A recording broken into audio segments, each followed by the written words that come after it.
Hallelujah, praise the Lord. मसीह यीशु में आप सबकी सलामती हो। तो खुदा की पाक कलाम में से आज हम पढ़ेंगे मुकद्दस मत्ती की मार्फत लिखी गई अंजील, उसका 9 बाब और उसकी 14 आयत से लेके 26 आयत तक पढ़ेंगे। और इस चैप्टर में हम पढ़ेंगे रोज़ा के बारे में सवाल, इसके बारे में पढ़ेंगे। फिर हम पढ़ेंगे एक सरदार की बेटी और वो औरत जिसने यीशु की पोशाक छुई, इसके बारे में पढ़ेंगे। तो खुदा की पाक कलाम में से मुकद्दस मत्ती की मार्फत लिखी गई अंजील, उसका 9 बाब और उसकी 14 आयत से 26 आयत तक। खुदा के कलाम में लिखा है, उस वक्त यूहन्ना के शागिर्दों ने उसके पास आकर कहा, क्या सबब है कि हम और फरीसी तो अक्सर रोज़ा रखते हैं और तेरे शागिर्द रोज़ा नहीं रखते? यीशु ने उनसे कहा, क्या बराती जब तक दुल्हा उनके साथ है मातम कर सकते हैं? मगर वो दिन आएंगे कि दुल्हा उनसे जुदा किया जाएगा, उस वक्त वो रोज़ा रखेंगे। कोरे कपड़े का पेवंद पुरानी पोशाक में कोई नहीं लगाता, क्योंकि वो पेवंद पोशाक में से कुछ खींच लेता है और वो ज़्यादा फट जाती है, और नई में पुरानी मशकों में नहीं भरते, वरना मशकें फट जाती हैं और मैं बह जाती है और मशकें बर्बाद हो जाती हैं, बल्कि नई में नई मशकों में भरते हैं और वो दोनों बची रहती हैं। आगे हम पढ़ेंगे एक सरदार की बेटी और वो औरत जिसने यीशु की पोशाक छुई, 18 आयत से।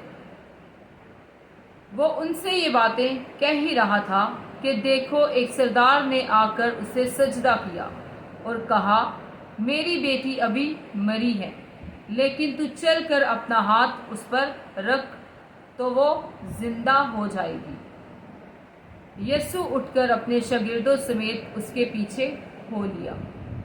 और देखो, एक औरत ने जिसके 12 बरस से खून जारी था, उसके पीछे आकर उसकी पोशाक का किनारा छुआ, क्योंकि वो अपने जी में कहती थी कि अगर सिर्फ उसकी पोशाक ही छू लूंगी तो अच्छी हो जाऊंगी। यीशु ने फिर कर उसे देखा और कहा, बेटी, खातिर जमा रख, तेरे ईमान ने तुझे अच्छा कर दिया।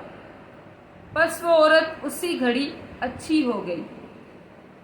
और जब यीशु सरदार के घर में आया और बांसुरी बजाने वालों को और भीड़ को गुल मचाते देखा, तो कहा, हट जाओ, क्योंकि लड़की मरी नहीं बल्कि सोती है।